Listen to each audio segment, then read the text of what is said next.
तर एकीकडे सत्तेसाठी अंबरनाथमध्ये चक्क भाजप काँग्रेसनं हातमिळवणी केल्याची धक्कादायक घटना घडली, तर दुसरीकडे अकोट नगर परिषदेत भाजपनं चक्क एमआयएमला सत्तेसाठी सोबत घेतलंय।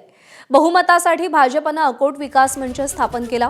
या अकोट विकास मंचमध्ये भाजपनंतर सर्वाधिक जागा जिंकणारा एमआयएम, शिंदेंची शिवसेना, ठाकरेंची शिवसेना, अजित पवारांची राष्ट्रवादी आणि बच्चू कडूंची प्रहार जनशक्ती सहभागी झाली।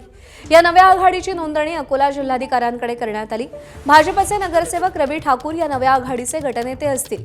या आघाडीतील सगळ्याच पक्षाच्या नगरसेवकांना आता भाजपचा व्हीप पाळावा लागणार आहे। 13 जानेवारीला होत असलेल्या उपनगराध्यक्ष आणि स्वीकृत सदस्यांच्या निवडीमध्ये ही आघाडी एकत्रितपणे मतदान करेल। अकोटमध्ये भाजपच्या माया धुळे या नगराध्यक्षपदी विजयी झाल्या, मात्र 35 सदस्यांच्या नगरपालिकेत भाजपला बहुमत नव्हतं। भाजपला सर्वाधिक म्हणजे 11 जागा मिळाल्या, तर एमआयएमला दुसऱ्या क्रमांकाच्या म्हणजे 5 जागा मिळाल्या। त्यामुळे बहुमताची जुळवाजुळव करण्यासाठी भाजपनं चक्क एमआयएमशी हातमिळवणी केली आहे।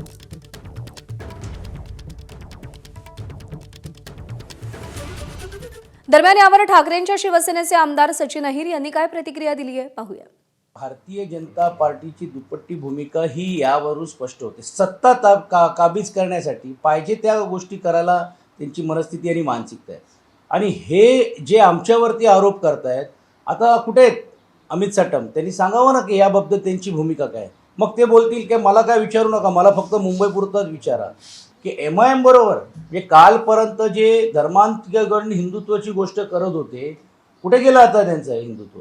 आणि एमआयएम सारखा जातीवादी पक्ष आहेत हे सातत्याने सांगण्याचं काम जे लोक करत आहेत, आता हे स्पष्ट झालेले आहेत की हे यांचे खरे साथीदार कोण आहेत। एबीपी माझा, उघडा डोळे बघा नीट।